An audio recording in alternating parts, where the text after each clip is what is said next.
Punjabi radio ਦਿਵਸ ਸੁਣ ਰਹੇ ਸਾਰੇ ਸਰੋਤਿਆਂ ਨੂੰ ਬਲਵਿੰਦਰ ਕੌਰ ਵੱਲੋਂ ਪਿਆਰ ਭਰੀ ਸਤਿ ਸ਼੍ਰੀ ਅਕਾਲ। ਪ੍ਰੋਗਰਾਮ ਖਬਰ ਤੇ ਨਜ਼ਰ ਪ੍ਰੋਗਰਾਮ ਦੇ ਵਿੱਚ ਹੋਣਗੇ ਸਾਡੇ ਨਾਲ ਬਲਤੇਜ ਪੰਨੂ ਜੀ, ਦੱਸਣਗੇ ਭਾਰਤ ਵਿੱਚ ਪੰਜਾਬ ਦੇ ਵਿੱਚ ਕੀ ਕੁਝ ਵਾਪਰਿਆ। ਖਬਰਾਂ ਤੋਂ ਪਹਿਲਾਂ ਧੰਨਵਾਦ ਕਰਨਾ ਚਾਹੁੰਦੇ ਸਾਡੇ ਸਪਾਂਸਰ ਦਾ, ਜਿਨ੍ਹਾਂ ਨੇ ਇਸ ਪ੍ਰੋਗਰਾਮ ਨੂੰ ਸਪਾਂਸਰ ਕੀਤਾ, ਸਭ ਤੱਕ ਪਹੁੰਚਾਇਆ। ਮਨਜੀਤ ਸਿੰਘ ਦੀਵਾਨਾ, ਅਮਰਜੀਤ ਸਿੰਘ ਫਰਜ਼ਨੋ, ਖਾਲਸਾ ਇੰਸ਼ੋਰੈਂਸ ਏਜੰਸੀ ਸਾਨੋਜੇ, 4082722500 ਉਹਨਾਂ ਦਾ ਫੋਨ ਨੰਬਰ ਆ। ਗੁਰਦੀਪ ਸਿੰਘ ਬਰਤੀ ਕਲੋਵਸ, ਸਤਨਾਮ ਸਿੰਘ ਸ਼ੇਰਗਿਲ ਸਲਮਾ, ਹਰਮਿੰਦਰ ਸਮਰਾ ਜੀ ਸੈਕਰਾਮੈਂਟੋ, ਸਰਬਜੀਤ ਸਿੰਘ ਚੋਕਰ ਟਰਲਿਕ। ਬਹੁਤ ਬਹੁਤ ਧੰਨਵਾਦ ਕਰਦੇ ਹਾਂ। ਪ੍ਰੋਗਰਾਮਾਂ ਨੂੰ ਸਪਾਂਸਰ ਕਰਦੇ ਹੋ, ਸਭ ਤੱਕ ਪਹੁੰਚਾਉਂਦੇ ਹੋ। ਸਾਡੇ ਨਾਲ ਜੁੜ ਚੁੱਕੇ ਨੇ ਬਲਤੇਜ ਪੰਨੂ ਜੀ, ਸਤਿ ਸ਼੍ਰੀ ਅਕਾਲ, ਸਵਾਗਤ ਹੈ ਜੀ। ਸਤਿ ਸ਼੍ਰੀ ਅਕਾਲ ਜੀ, ਧੰਨਵਾਦ ਜੀ, ਬਹੁਤ ਮਿਹਰਬਾਨੀ। ਸਭ ਤੋਂ ਪਹਿਲਾਂ ਭਾਰਤ ਦੇਸ਼ ਦੀ ਆਰਥਿਕ ਵਿਵਸਥਾ ਦੀ ਗੱਲ ਕਰਦੇ ਹਾਂ। ਕਹਿੰਦੇ ਵਿਕਾਸ ਦਾ ਹੋਰ ਡਿੱਗਿਆ। ਬਿਲਕੁਲ ਜੀ, ਇਸ ਵੇਲੇ ਤੁਸੀਂ ਕਹਿ ਲਓ ਕਿ ਜਿਹੜੀ ਮੁੱਦੇ ਮੂੰਹ ਆਣ ਡਿੱਗੀ ਹੈ ਜੀ। ਔਰ ਜਿਹੜੀ ਇਹ ਕੌਮੀ ਅੰਕੜਾ ਵਿਭਾਗ ਹੈ, ਉਹਦੇ ਵੱਲੋਂ ਜਿਹੜਾ ਡਾਟਾ ਜਾਰੀ ਕੀਤਾ ਗਿਆ, ਉਹਦੇ ਮੁਤਾਬਕ ਜਿਹੜਾ ਚਲੰਤ ਸਾਲ ਹੈ ਜੀ, ਇਹਦੀ ਦੂਜੀ ਤਿਮਾਹੀ ਜੁਲਾਈ ਤੋਂ ਸਤੰਬਰ ਦੇ ਵਿੱਚ ਭਾਰਤ ਦੀ ਜਿਹੜੀ GDP ਹੈ, ਘਰੇਲੂ ਉਤਪਾਦਨ ਜਿਹੜਾ ਜੀ, ਉਹ ਡਿੱਗ ਕੇ 4.5 ਦੇ ਉੱਤੇ ਆ ਗਿਆ, 4.5% ਦੇ ਉੱਤੇ ਆ ਗਈ। ਔਰ ਇਹ 26 ਤਿਮਾਹੀਆਂ ਦੇ ਵਿੱਚੋਂ 7 ਸਾਲਾਂ ਦੇ ਵਿੱਚ ਸਭ ਤੋਂ ਜਿਹੜੀ ਉਹ ਹੇਠਲੇ ਦਰ ਦੇ ਉੱਤੇ ਜਿਹੜੀ ਉਹ ਚਲੇ ਗਈ ਹੈ। ਵਿਕਾਸ ਦਰ ਜਿਹੜੀ ਇਹਦੀ ਲਗਾਤਾਰ 6ਵੀਂ ਤਿਮਾਹੀ ਦੇ ਵਿੱਚ ਡਿੱਗੀ ਆ। ਔਰ ਇਸ ਤੋਂ ਪਹਿਲਾਂ ਮਾਰਚ 13 ਦੇ ਵਿੱਚ 4.3% ਜਿਹੜੀ ਆ ਉਹ ਰਿਕਾਰਡ ਕੀਤੀ ਗਈ ਸੀ। ਜੁਲਾਈ ਸਤੰਬਰ ਦੇ ਵਿੱਚ ਗ੍ਰੇਸ ਵੈਲਿਊ ਐਡਡ ਵਿਕਾਸ ਦਰ ਪਿਛਲੇ ਸਾਲ ਦੇ 6.9% ਦੇ ਮੁਕਾਬਲੇ 4.3% ਉੱਤੇ ਜਿਹੜੀ ਉਹ ਆ ਗਈ ਹੈ। ਕੁੱਲ ਪ੍ਰੋਡਕਟ ਟੈਕਸ ਤੋਂ ਬਿਨਾਂ GDP ਆ। ਔਰ ਹੁਣ ਅਪ੍ਰੈਲ ਤੋਂ ਲੈ ਕੇ ਸਤੰਬਰ ਤੱਕ ਦੇ 6 ਮਹੀਨਿਆਂ ਦੀ GDP ਵਿਕਾਸ ਦਰ ਜਿਹੜੀ ਹੈ ਜੀ ਉਹ 4.8 ਬਣਦੀ ਹੈ, ਜਦੋਂ ਕਿ ਪਿਛਲੇ ਸਾਲ ਇਹ 7.5% ਸੀ। ਸਰਕਾਰ ਦੇ ਵੱਲੋਂ ਕਾਰਪੋਰੇਟ ਟੈਕਸ ਦੇ ਵਿੱਚ ਕਟੌਤੀ ਕਰਨ ਵਰਗੇ ਚੁੱਕੇ ਗਏ ਕਈ ਕਦਮਾਂ ਦੇ ਬਾਵਜੂਦ ਆਰਥਿਕ ਵਿਕਾਸ ਦਰ ਜਿਹੜੀ ਹੈ ਜੀ ਉਹ ਡਿੱਗਦੀ ਜਾ ਰਹੀ ਹੈ। ਰਾਜ ਸਭਾ ਦੇ ਵਿੱਚ ਵਿੱਤ ਮੰਤਰੀ ਨਿਰਮਲਾ ਸੀਤਾਰਮਨ ਨੇ ਆਪੋਜੀਸ਼ਨ ਦੇ ਆਰਥਿਕ ਸੰਕਟ ਡੂੰਘੇ ਹੁੰਦੇ ਜਾਣ ਦੇ ਇਲਜ਼ਾਮ ਦਾ ਇਹ ਜਵਾਬ ਦਿੱਤਾ ਸੀਗਾ ਕਿ ਵਿਕਾਸ ਦਰ ਭਾਵੇਂ ਸੁਸਤ ਹੈ, ਪਰ ਮੰਦੇ ਵਾਲੀ ਕੋਈ ਗੱਲ ਜਿਹੜੀ ਜੀ ਉਹ ਵਾਪਰਨ ਨਹੀਂ ਲੱਗੀ, ਮੰਨ ਨਹੀਂ ਰਹੇਗੀ। ਉਧਰ ਸਾਬਕਾ ਪ੍ਰਧਾਨ ਮੰਤਰੀ ਡਾਕਟਰ ਮਨਮੋਹਨ ਸਿੰਘ ਹੋਰਾਂ ਨੇ ਇਸ ਹਾਲਾਤ ਦੇ ਉੱਤੇ ਡੂੰਘੀ ਚਿੰਤਾ ਜਿਹੜੀ ਜੀ ਉਹ ਜ਼ਾਹਰ ਕੀਤੀ। ਔਰ ਉਹਨਾਂ ਨੇ ਕਿਹਾ ਕਿ ਦੇਸ਼ ਨੂੰ 8 ਤੋਂ 9% ਵਿਕਾਸ ਦਰ ਦੀ ਉਮੀਦ ਸੀਗੀ, ਪਰ ਡਿੱਗ ਕੇ 4.5% ਦੇ ਉੱਤੇ ਆ ਗਈ ਹੈ, ਜਿਹੜੀ ਕਿ ਸਾਫ਼ ਤੌਰ ਦੇ ਉੱਤੇ ਨਾ ਮਨਜ਼ੂਰ ਹੈ। ਡਾਕਟਰ ਸਾਹਿਬ ਨੇ ਕਿਹਾ ਕਿ ਅਰਥ ਵਿਵਸਥਾ ਦੀ ਸਥਿਤੀ ਜਿਹੜੀ ਹੈ ਜੀ ਉਹ ਬਹੁਤ ਚਿੰਤਾਜਨਕ ਹੈ। ਔਰ ਉਦੋਂ ਵੀ ਬੁਰੀ ਗੱਲ ਇਹ ਆ ਕਿ ਸਮਾਜ ਦੀ ਸਥਿਤੀ ਜਿਹੜੀ ਆ ਉਹ ਹੋਰ ਚਿੰਤਾਜਨਕ ਹੈ। ਡਾਕਟਰ ਮਨਮੋਹਨ ਸਿੰਘ ਹੋਰਾਂ ਨੇ ਕਿਹਾ ਕਿ ਇਸ ਗੱਲ ਤੋਂ ਇਨਕਾਰ ਨਹੀਂ ਕੀਤਾ ਜਾ ਸਕਦਾ ਕਿ ਅਰਥ ਵਿਵਸਥਾ ਦੇ ਵਿੱਚ ਤੇਜ਼ ਗਿਰਾਵਟ ਆਈ ਹੈ। ਇਹਦੇ ਮਾਰੂ ਨਤੀਜਿਆਂ ਖਾਸ ਕਰਕੇ ਕਿਸਾਨਾਂ, ਨੌਜਵਾਨਾਂ ਤੇ ਗਰੀਬਾਂ ਦੇ ਉੱਤੇ ਤਬਾਹਕੁਨ ਅਸਰ ਤੋਂ ਕੋਈ ਇਨਕਾਰ ਨਹੀਂ ਕਰ ਸਕਦਾ। ਉਹਨਾਂ ਨੇ ਇਹ ਵੀ ਕਿਹਾ ਕਿ GDP ਦੇ ਅੰਕੜੇ ਦੱਸਦੇ ਆ ਕਿ ਵਿਕਾਸ ਦਰ 4.5% ਜਿਹੜੀ ਹੋ ਗਈ ਆ, ਆਸ 8 ਤੋਂ 9% ਦੀ ਸੀ।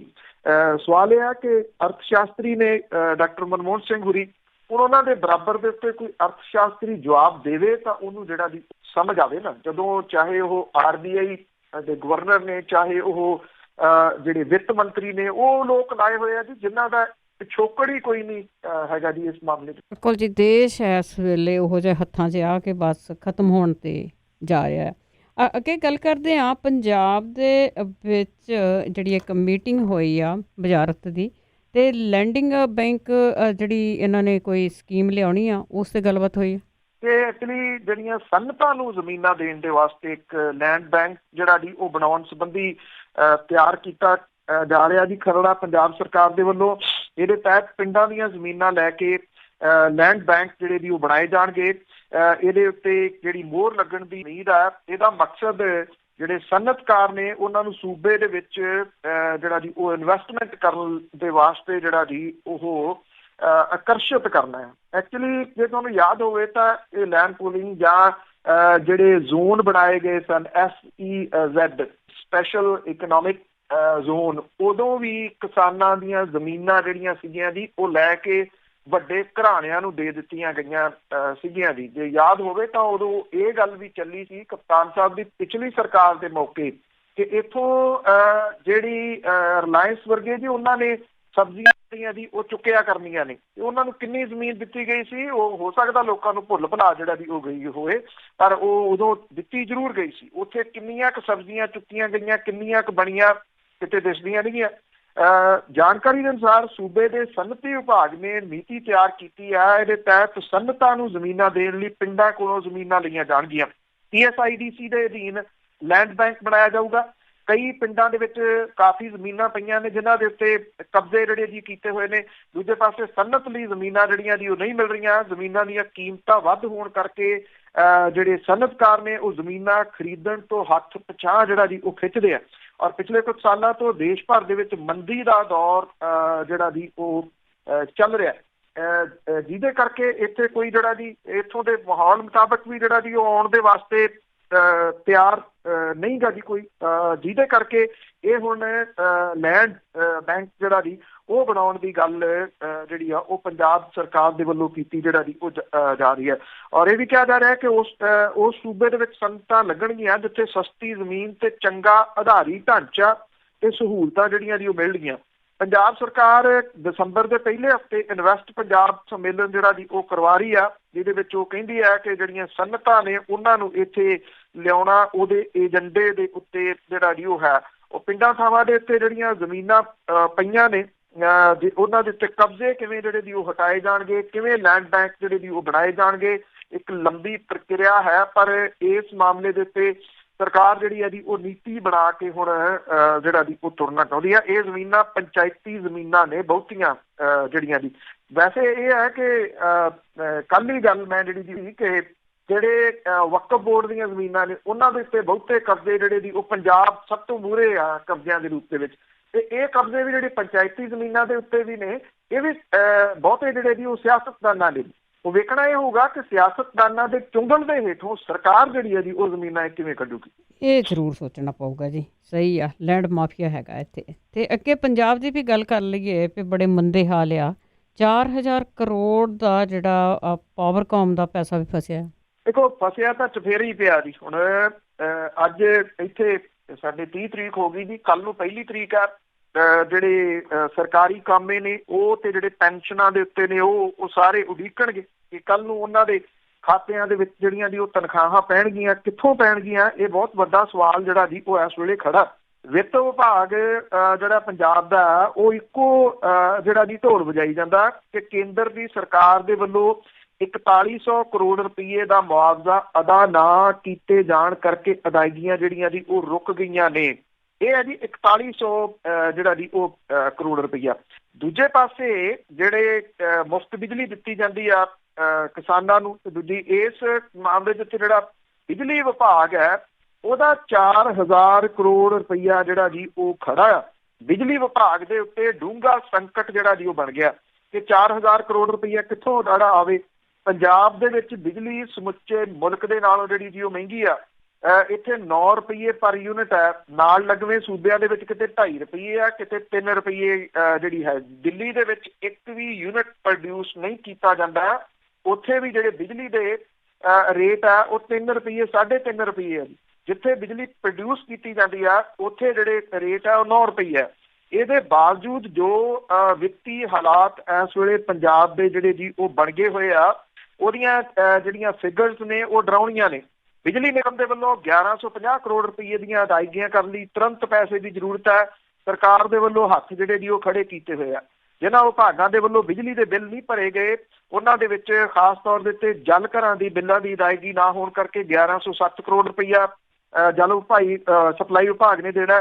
ਸਥਾਨਕ ਸਰਕਾਰਾਂ ਵਿਭਾਗ ਨੇ 359 ਕਰੋੜ ਰੁਪਈਆ, ਸਿੰਚਾਈ ਵਿਭਾਗ ਨੇ 167 ਕਰੋੜ ਰੁਪਈਏ, PWD ਨੇ 71 ਕਰੋੜ, ਸਿਹਤ ਵਿਭਾਗ ਨੇ 69 ਕਰੋੜ, ਪੰਚਾਇਤ ਵਿਭਾਗ ਨੇ 66 ਕਰੋੜ, ਉਦਯੋਗ ਵਿਭਾਗ ਨੇ 58 ਕਰੋੜ, ਗ੍ਰਹਿ ਤੇ ਜੇਲ੍ਹ ਵਿਭਾਗ ਨੇ 22 ਕਰੋੜ, ਮਾਲ ਵਿਭਾਗ ਨੇ 11 ਕਰੋੜ ਜਿਹੜੇ ਆ ਜੀ ਉਹ ਦੇਣੇ ਆ।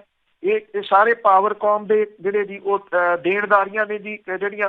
ਹੁਣ ਜੇ 4100 ਕਰੋੜ ਰੁਪਈਆ ਮੰਨ ਲਓ ਕੱਲ ਨੂੰ ਹੀ ਜਿਹੜਾ ਜੀ ਆ ਜਾਂਦਾ ਤੇ ਉਹਨੂੰ ਖਰਚ ਕਿਤੇ ਜਿਹੜਾ ਜੀ ਉਹ ਕੀਤਾ ਜਾਊਗਾ। ਇਹ ਜਿਹੜਾ ਦੀ ਤਨਖਾਹਾਂ ਦਿੱਤੀਆਂ ਜਾਣਗੀਆਂ, ਪੈਨਸ਼ਨਾਂ ਦਿੱਤੀਆਂ ਜਾਣਗੀਆਂ, ਜਾਂ ਫਿਰ ਜਿਹੜਾ ਜੀ ਸਬਸਿਡੀ ਜਿਹੜੀਆਂ ਰੂਪ ਦੇ ਵਿੱਚ ਜਿਹੜੀਆਂ ਦੀ ਉਹ ਦਿੱਤੀਆਂ ਜਾਣਗੀਆਂ।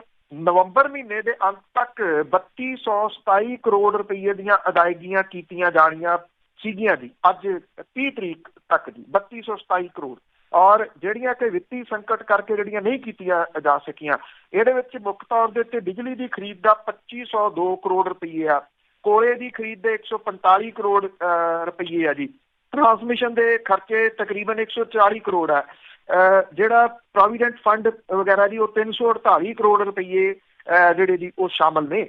ਤੋ ਅਜੇ ਵੀ ਜਿਹੜੇ ਮੁੱਖ ਮੰਤਰੀ ਨੇ ਉਹ ਚਿੱਠੀ ਜਿਹੜੀ ਲਿਖ ਰਹੇ ਆ ਉਹ ਪ੍ਰਧਾਨ ਮੰਤਰੀ ਨੂੰ ਇਹ ਲਿਖ ਰਹੇ ਆ ਵੀ ਅਸਲਾ ਜਿਹੜਾ ਉਹਦੇ ਉੱਤੇ ਜਿਹੜੇ ਤੁਸੀਂ ਕਰ ਰਹੇ ਹੋ, ਇੱਕ ਲਾਇਸੈਂਸ ਦੇ ਉੱਤੇ 3 ਅਸਲੇ ਨਹੀਂ ਹੋਣੇ ਚਾਹੀਦੇ, ਇੱਕੋ ਹੋਣਾ ਚਾਹੀਦਾ। ਪੰਜਾਬ ਨੂੰ ਇਸ ਅਸਲੇ ਦੀ ਜਿਹੜੀ ਦੀ ਉਹ ਜ਼ਰੂਰਤ ਹੈ, ਇਸ ਕਰਕੇ ਪੰਜਾਬ ਨੂੰ ਇਸ ਤੋਂ ਪਾਸੇ ਜਿਹੜਾ ਜੀ ਉਹ ਰੱਖਿਆ ਜਾਵੇ। ਮੁੱਖ ਜਿਹੜੇ ਵਿੱਤ ਮੰਤਰੀ ਨੇ ਉਹਨਾਂ ਨੇ ਪਿਛਲੇ ਦਿਨ ਇਹ ਗੱਲ ਕਹੀ ਸੀ ਕਿ ਪੰਜਾਬ ਦੇ ਵਿੱਚ ਵਿੱਤੀ ਐਮਰਜੈਂਸੀ ਜਿਹੜੀ ਲੱਗਣ ਦੇ ਹਾਲਾਤ ਪੈਦਾ ਹੋ ਗਏ ਆ, ਇਹ ਵੀ ਆਖਿਆ ਸੀਗਾ। ਤੇ ਮੁੱਖ ਮੰਤਰੀ ਸਾਹਿਬ ਜਦੋਂ ਵਲਾਇਤ ਤੋਂ ਮੁੜਦੇ ਆ ਤੇ ਆਉਂਦਿਆਂ ਸਾਰ ਪਹਿਲੀ ਮੀਟਿੰਗ ਜਿਹੜੀ ਇਸੇ ਸਬੰਧ ਦੇ ਵਿੱਚ ਹੋਊਗੀ, ਅਜੇ ਤੱਕ ਉਹ ਮੀਟਿੰਗ ਜਿਹੜੀ ਆ ਜੀ ਉਹ ਹੋਈ ਨਹੀਂ।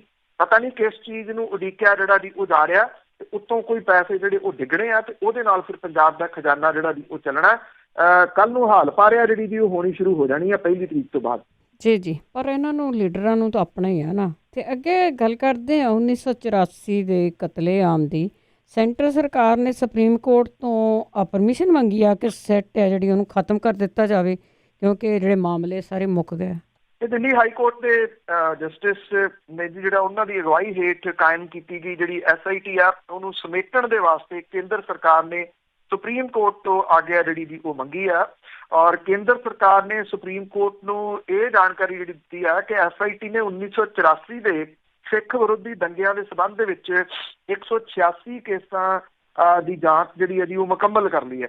ਔਰ ਜਿਹੜੀ SIT ਦੇ ਵਿੱਚ ਸੁਪਰੀਮ ਕੋਰਟ ਨੇ ਪਿਛਲੇ ਸਾਲ 11 ਜਨਵਰੀ ਨੂੰ ਰਿਟਾਇਰਡ IPS ਰਾਜਦੀਪ ਸਿੰਘ ਤੇ 2006 ਬੈਂਕ ਦੇ ਅਧਿਕਾਰੀ ਅਭਿਸ਼ੇਕ ਦੁਲਾਰ ਨੂੰ ਸ਼ਾਮਿਲ ਕੀਤਾ ਸੀਗਾ। ਔਰ ਇਹਨਾਂ ਨੂੰ 186 ਕੇਸਾਂ ਦੀ ਜਾਂਚ ਦੀ ਜ਼ਿੰਮੇਵਾਰੀ ਸੌਂਪੀ ਗਈ ਸੀਗੀ। ਇਹਨਾਂ ਕੇਸਾਂ ਸੰਬੰਧੀ ਵਿਸ਼ੇਸ਼ ਜਾਂਚ ਟੀਮ ਨੇ ਆਪਣੀ ਰਿਪੋਰਟ ਜਿਹੜੀ ਹੈ ਜੀ ਉਹ ਦੇ ਦਿੱਤੀ ਹੋਈ ਆ। ਇਸ ਵੇਲੇ SIT ਟੀਮ ਦੇ 2 ਹੀ ਮੈਂਬਰ ਨੇ, ਕਿਉਂਕਿ ਜਿਹੜੇ ਸਿੰਘ ਨੇ ਉਹ ਨਿੱਜੀ ਕਾਰਨਾਂ ਕਰਕੇ SIT ਦੇ ਵਿੱਚ ਸ਼ਾਮਲ ਹੋਣ ਤੋਂ ਇਨਕਾਰ ਕਰ ਚੁੱਕੇ ਨੇ।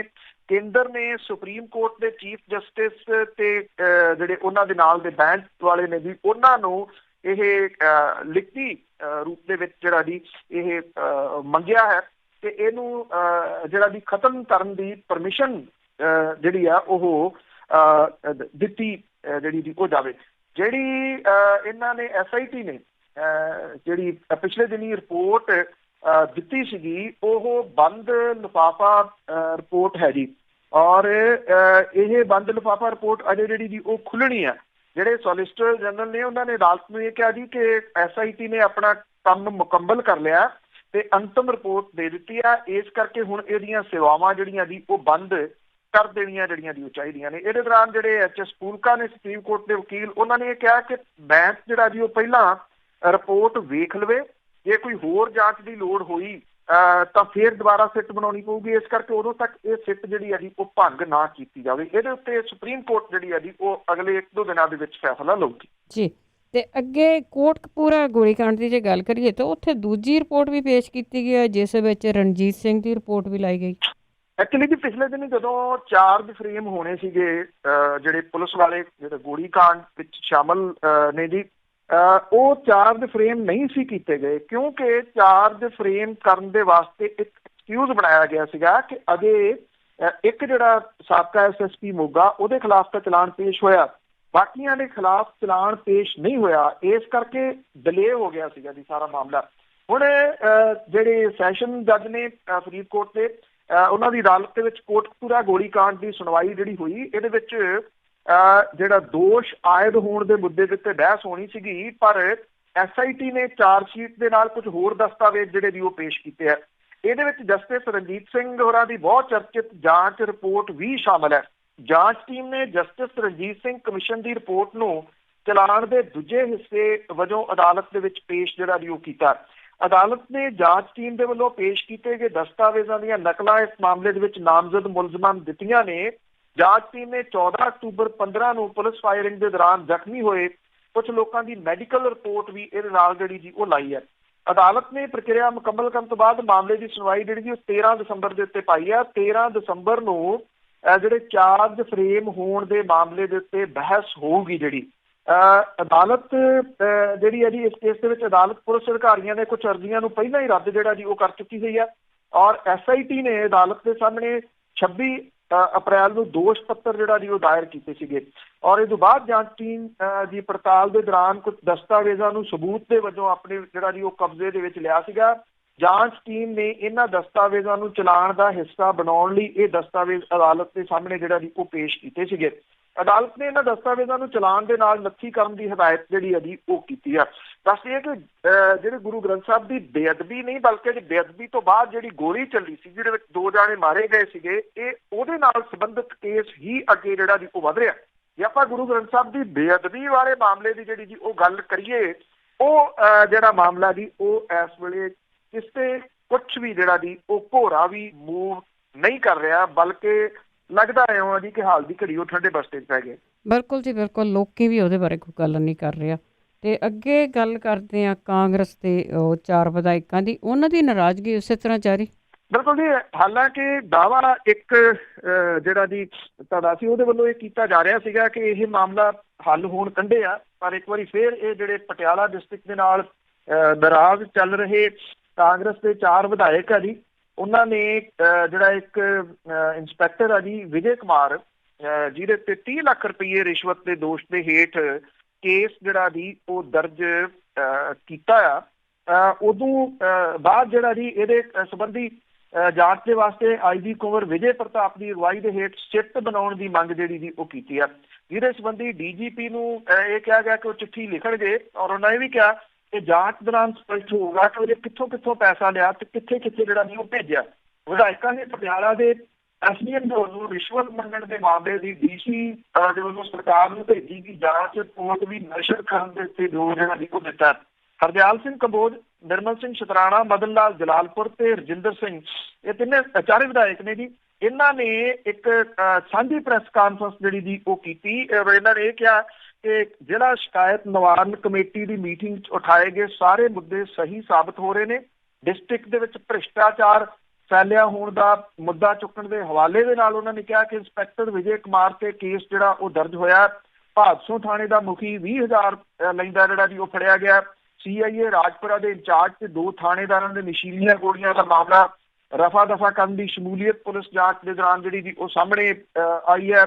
ਖੇੜੀ ਗੰਡਿਆਂ ਦੇ ਥਾਣਾ ਮੁਖੀ ਦੀ ਢਿੱਲਮੱਤ ਸਾਬਤ ਜਿਹੜੀ ਜੀ ਹੋ ਚੁੱਕੀ ਹੋਈ ਹੈ। ਪਟਿਆਲਾ ਸਣੇ ਜਿਹੜਾ ਜੀ ਹੋਰ ਥਾਈਂ ਮੌਜੂਦ ਮੁੱਖ ਮੰਤਰੀ ਦੇ ਕੁਝ OSP ਦੀ ਜਿਹੜੀ ਭੂਮਿਕਾ ਉਹਦੇ ਉੱਤੇ ਵੀ ਸਵਾਲ ਇਹਨਾਂ ਨੇ ਉਠਾਏ ਆ ਜੀ। ਇਹ ਵੀ ਕਿਹਾ ਕਿ ਸਰਕਾਰ ਨੂੰ ਅਫਸਰਸ਼ਾਹੀ ਜਿਹੜੀ ਆ ਉਹ ਚਲਾ ਰਹੀ ਹੈ। ਇਹ ਵੀ ਕਹਿ ਤਾ ਕਿ ਸਾਨੂੰ ਕੋਈ ਅਜੇ ਤੱਕ ਮੁੱਖ ਮੰਤਰੀ ਦਫ਼ਤਰ ਦੇ ਵੱਲੋਂ ਬੁਲਾਵਾ ਜਿਹੜਾ ਜੀ ਉਹ ਨਹੀਂ ਆਇਆ। ਜਦੋਂ ਇਹ ਪੁੱਛਿਆ ਗਿਆ ਜੀ ਕਿ ਮੁੱਖ ਮੰਤਰੀ ਦੇ ਸਿਆਸੀ ਸਲਾਹਕਾਰ ਕੈਪਟਨ ਸੰਦੀਪ ਸੰਧੂ ਕੋਈ ਸੁਨੇਹਾ ਭੇਜੇ ਜਾਣ ਦੀ ਗੱਲ ਜਿਹੜੀ ਜੀ ਉਹ ਕਹਿ ਰਹੇ ਆ ਤਾਂ ਹਰਦਿਆਲ ਕੰਬੋਜ ਹੋਰਾਂ ਨੇ ਇੱਥੋਂ ਤੱਕ ਕਹਿਤਾ ਕਿ ਕੈਪਟਨ ਸੰਦੀਪ ਸੰਧੂ ਚਾਹੇ ਇੱਕ ਕਲਰਕ ਹੈ, ਅਸੀਂ ਕਿਸੇ ਕਲਰਕ ਦੇ ਸੁਨੇਹੇ ਦੇ ਉੱਤੇ ਥੋੜ੍ਹੀ ਜਾਣਾ ਜੀ। ਉਹ ਕਹਿੰਦੇ ਸਿਰਫ ਪਾਰਟੀ ਪ੍ਰਧਾਨ ਸੁਨੀਲ ਜਾਖੜ ਦੇ ਸੁਨੇਹੇ ਨੂੰ ਅਹਿਮੀਅਤ ਜਿਹੜੀ ਆ ਜੀ ਉਹ ਦਿੱਤੀ ਜਾਊਗੀ।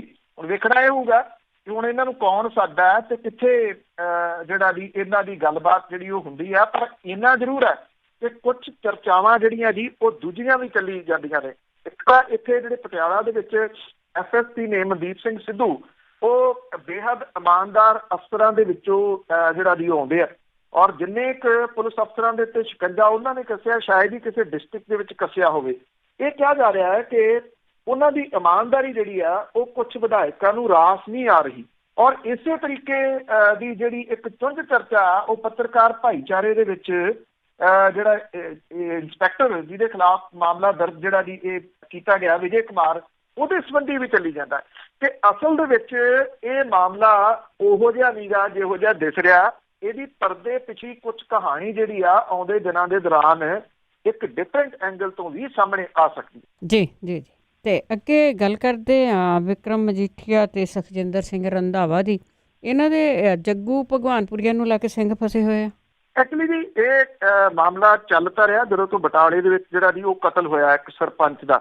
ਦੋਵੇਂ ਧਿਰਾਂ ਇੱਕ ਦੂਜੇ ਦੇ ਉੱਤੇ ਜਿਹੜਾ ਜੀ ਉਹ ਸੁੱਟ ਰਹੀਆਂ ਨੇ। ਉਹ ਕਹਿੰਦਾ ਜੀ ਤੇਰੇ ਸਬੰਧ ਹੈ ਜੱਗੂ ਭਗਵਾਨਪੁਰੀ ਨਾਲ, ਦੂਜਾ ਕਹਿੰਦਾ ਜੀ ਤੇਰੇ ਜਿਹੜੇ ਜੀ ਉਹ ਸਬੰਧ ਹੈ।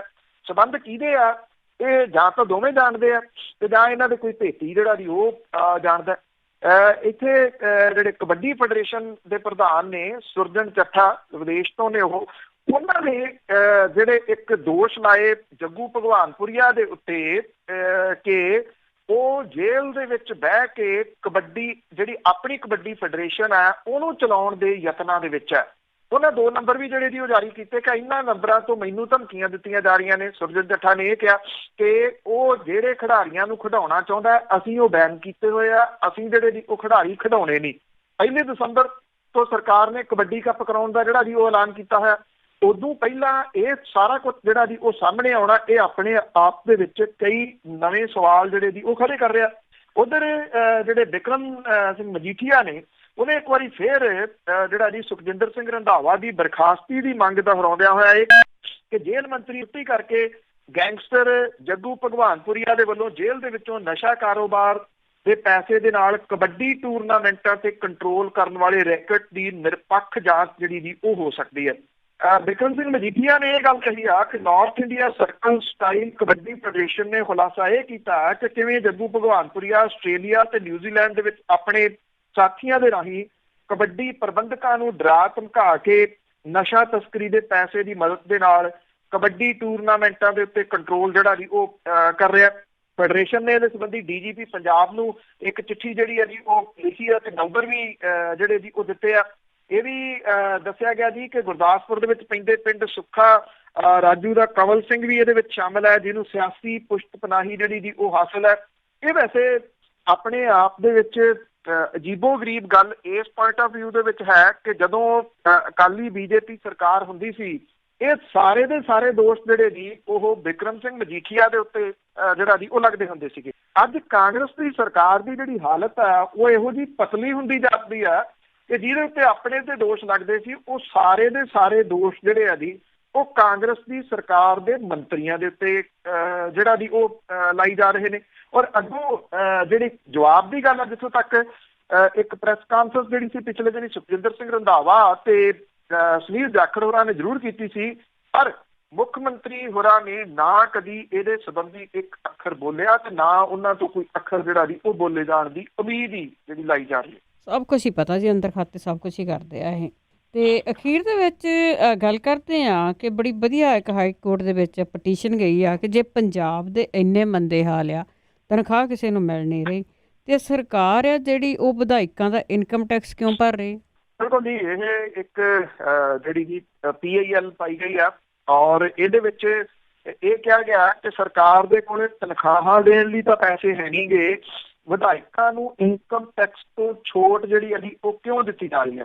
ਇਹਦੇ ਸੰਬੰਧੀ ਹਾਈ ਕੋਰਟ ਦੇ ਵਿੱਚ ਇਹ PIL ਜਿਹੜੀ ਦਾਇਰ ਕੀਤੀ ਗਈ ਆ ਜਸਟਿਸ ਰਾਜੀਵ ਸ਼ਰਮਾ ਤੇ ਜਸਟਿਸ HS ਸਿੱਧੂ ਦੀ ਜਿਹੜੀ ਬੈਂਚ ਹੈ ਉਹਨੇ ਪੁੱਛਿਆ ਕਿ ਕੀ ਸਟੇਟ ਅਸੈਂਬਲੀ ਇਸ ਤਰ੍ਹਾਂ ਦਾ ਕਾਨੂੰਨ ਪਾਸ ਨਹੀਂ ਕਰ ਸਕਦੀ। ਇਸ ਮਾਮਲੇ ਦੇ 5 ਦਸੰਬਰ ਤੱਕ ਅਗਲੀ ਸੁਣਵਾਈ ਜਿਹੜੀ ਹੈ ਜੀ ਉਹ ਰੱਖੀ ਗਈ ਹੈ। ਅਦਾਲਤ ਨੇ ਜਿਹੜਾ ਪਟੀਸ਼ਨ ਪਾਉਣ ਵਾਲਾ ਉਹਨੂੰ ਪੁੱਛਿਆ ਕਿ ਇਹ ਮਾਮਲੇ ਦੇ ਵਿੱਚ ਕਿਵੇਂ ਜਿਹੜਾ ਜੀ ਉਹ ਪ੍ਰਭਾਵਿਤ ਨੇ। HC ਅਰੋੜਾ ਨੇ ਜਿਨ੍ਹਾਂ ਨੇ ਇਹ ਕਿਹਾ ਕਿ ਉਹ ਹਰ ਸਾਲ ਟੈਕਸ ਦਾ ਜਿਹੜਾ ਜੀ ਭੁਗਤਾਨ ਕਰਦੇ ਆ ਤੇ ਹਰ ਉਹ ਵਿਅਕਤੀ ਇਹਦੇ ਨਾਲ ਪ੍ਰਭਾਵਿਤ ਹੈ ਜਿਹੜਾ ਕਿ ਟੈਕਸ ਦਿੰਦਾ। ਇਸ ਪਟੀਸ਼ਨ ਦੇ ਵਿੱਚ ਇਹ ਕਿਹਾ ਗਿਆ ਕਿ ਪੰਜਾਬ ਦੇ ਵਿੱਤ ਮੰਤਰੀ ਨੇ ਮੁੱਖ ਮੰਤਰੀ ਨੂੰ ਚਿੱਠੀ ਲਿਖ ਕੇ ਮਾੜੇ ਵਿੱਤੀ ਹਾਲਾਤ ਦੀ ਗੱਲ ਜਿਹੜੀ ਜੀ ਉਹ ਆਖੀ ਆ ਔਰ ਇਹਦੇ ਵਿੱਚ ਇਹ ਕਿਹਾ ਗਿਆ ਕਿ ਕਰਮਚਾਰੀਆਂ ਨੂੰ ਦੇਣ ਦੇ ਵਾਸਤੇ ਤਾਂ ਤਨਖਾਹ ਹੈ ਨਹੀਂ ਗੀ ਔਰ ਦੂਜੇ ਪਾਸੇ ਪੰਜਾਬ ਵਿਧਾਨ ਸਭਾ ਦੇ ਜਿਹੜੇ ਮੈਂਬਰ ਨੇ ਉਹਨਾਂ ਨੇ ਆਪਣੀ ਤਨਖਾਹ ਦੇ ਭੱਤਿਆਂ ਦੇ ਵਿੱਚ ਛੋਟ ਦੇ ਵਾਸਤੇ ਐਕਟ ਦੇ ਵਿੱਚ ਜਿਹੜੇ ਜੀ ਉਹ ਤਬਦੀਲੀ ਕਰ ਲਈ ਹੈ ਔਰ ਇਹਦੇ ਵਿੱਚ ਵਿਧਾਇਕਾਂ ਨੂੰ ਇਨਕਮ ਟੈਕਸ ਅਦਾ ਕਰਨ ਚੋਂ ਛੋਟ ਦਿੰਦੇ ਹੋਏ ਸਰਕਾਰ ਨੇ ਇਹਦਾ ਜਿਹੜਾ ਜੀ ਉਹ ਭੁਗਤਾਨ ਕਰਨ ਦਾ ਫੈਸਲਾ ਜਿਹੜਾ ਵੀ ਲਿਆ। PIL ਦੇ ਵਿੱਚ ਇਹ ਕਿਹਾ ਗਿਆ ਕਿ ਮੁੱਖ ਮੰਤਰੀ ਦਫ਼ਤਰ ਦੇ ਵੱਲੋਂ ਮੀਡੀਆ ਨੂੰ ਦਿੱਤੀ ਗਈ ਸੂਚਨਾ ਦੇ ਮੁਤਾਬਕ ਹਰ ਸਾਲ 10 ਕਰੋੜ 72 ਲੱਖ ਰੁਪਏ ਵਿਧਾਇਕਾਂ ਦੇ ਟੈਕਸ ਦਾ ਜਿਹੜਾ ਜੀ ਉਹ ਸਰਕਾਰ ਦੇ ਰਹੀ ਹੈ।